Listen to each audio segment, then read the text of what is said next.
नमस्कार।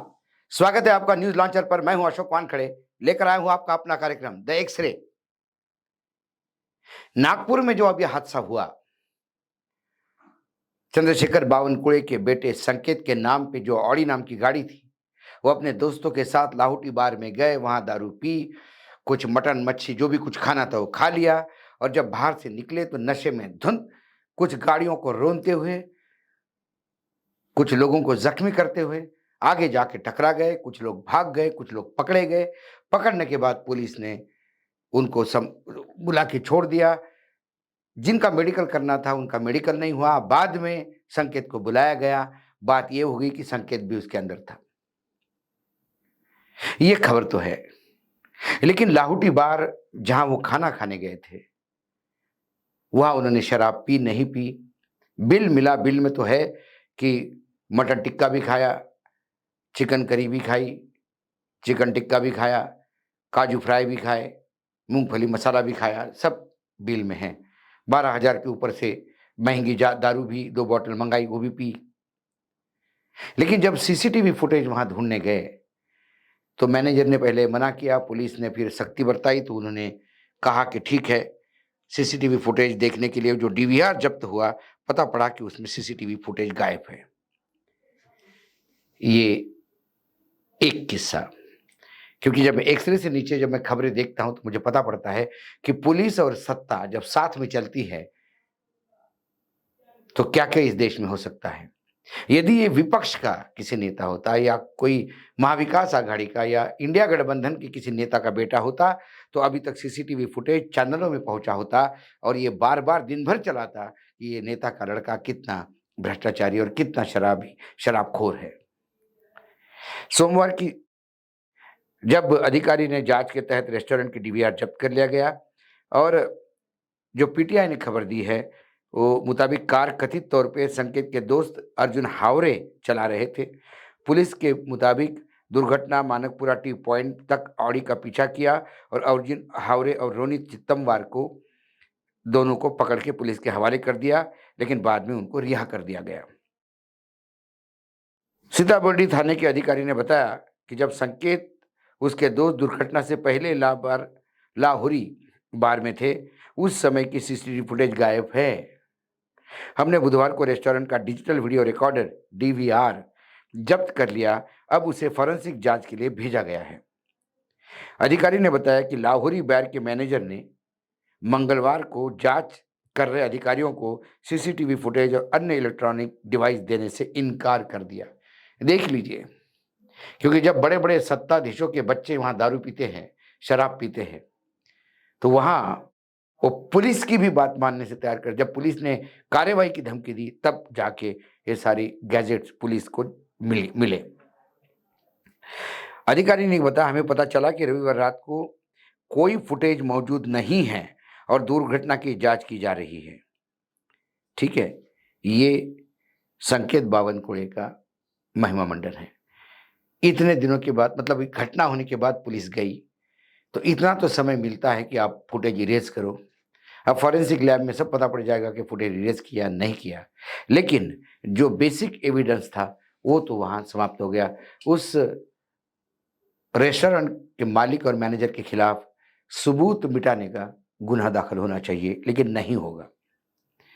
दूसरा एक खबर है, मध्य प्रदेश से है। याद होगा आपको, मध्य प्रदेश में जब कैलाश विजयवर्गीय बंगाल में बीजेपी का झंडा बुलंद कर रहे थे तो उनका बेटा जो विधायक था आकाश विजयवर्गीय, उसका एक वीडियो आया था कि वो एक नगर निगम के अधिकारियों को बल्ले से पीट रहे थे, क्रिकेट के बल्ले से। लेकिन उसके बाद क्या हुआ? सोमवार को विशेष अदालत ने नगर निगम अधिकारी पर हमले के मामले में आकाश विजयवर्गीय को बरी कर दिया। इस मामले में उन पर और अन्य 10 पर 2019 में इंदौर नगर निगम के भवन निरीक्षक पर बैट से हमला करने का आरोप था। मालूम हो कि 26 जून 2019 को इंदौर के गंजी कंपाउंड क्षेत्र में एक जर्जर भवन ढहाने की मुहिम के दौरान विवाद के बाद आकाश विजयवर्गीय ने नगर निगम के भवन निरीक्षक धीरेन्द्र सिंह बायस को क्रिकेट बल्ले से पीटा। ऐसा वीडियो मार्केट में आया था।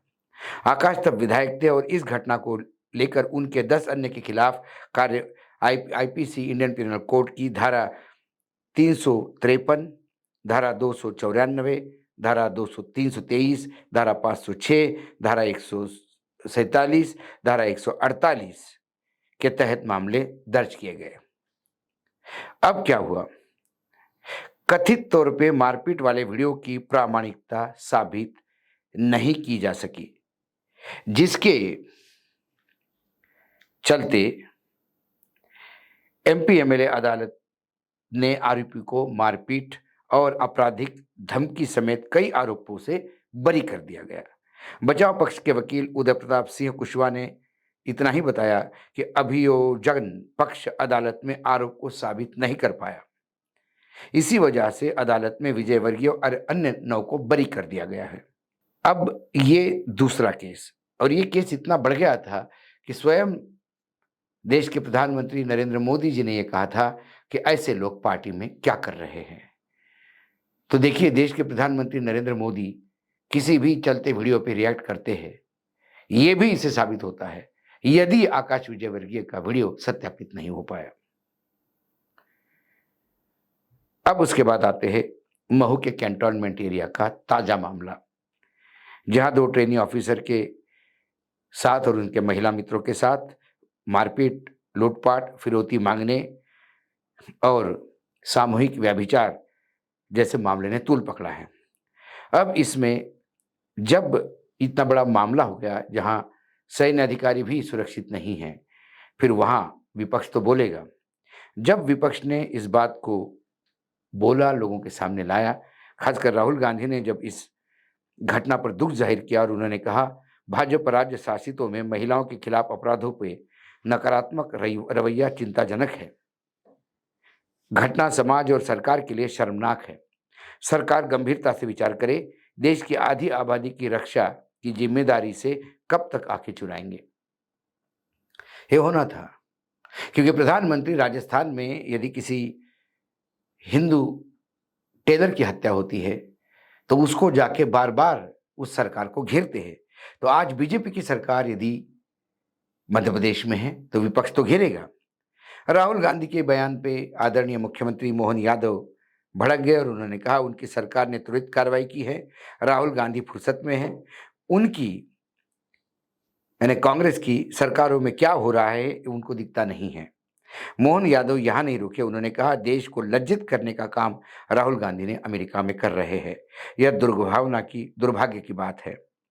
राहुल और मोहन यादव के इस जुबानी जंग के बीच में कांग्रेस नेत्री और प्रवक्ता सुप्रिया श्रीनेट ने का भी बयान आया। उन्होंने कहा कि मोहन यादव हिंदुत्व का कार्ड खेलना छोड़ दे, निर्दोषों के ऊपर बुलडोजर चलाना छोड़ दे और कानून व्यवस्था को चाक चौबंद बनाने का और महिलाओं एवं वंचितों के दबंगों तथा आदतन अपराधियों पर अंकुश लगाने का काम करे। ये महू का मामला, महू के जगह ये मामला यदि कर्नाटक में होता, ये मामला यदि हिमाचल में होता, ये मामला यदि किसी और राज्य में होता तो पूरा भाजपा टूट पड़ा होता।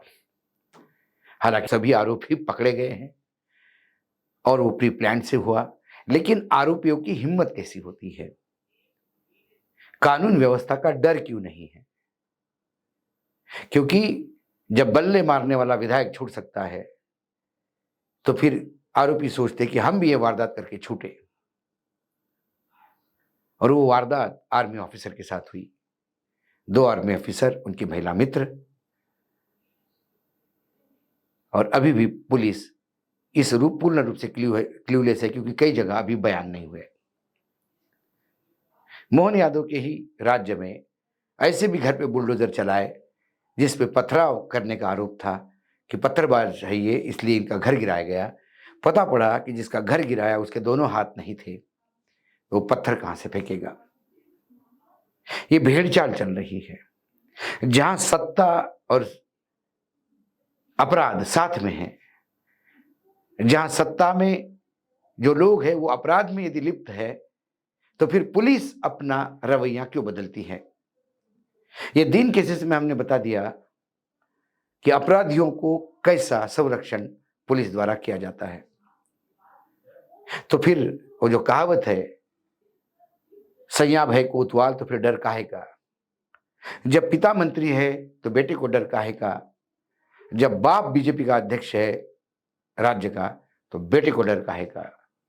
और जब अराजकता मची हो राज्य में तो फिर कानून व्यवस्था का डर अपराधियों को किस बात का। इसीलिए कैंटोनमेंट एरिया में जाके आर्मी ऑफिसर के साथ तक, और इतनी हिम्मत कि 2 ऑफिसरों में से एक को उसके महिला मित्र के साथ 10 लाख रुपए कैश लाने के भेजा। यह भी नहीं सोचा कि ये जाएगा तो किसी को इन्फॉर्म करेगा, क्योंकि उन्हें पता था कि इस राज्य में कानून है नहीं।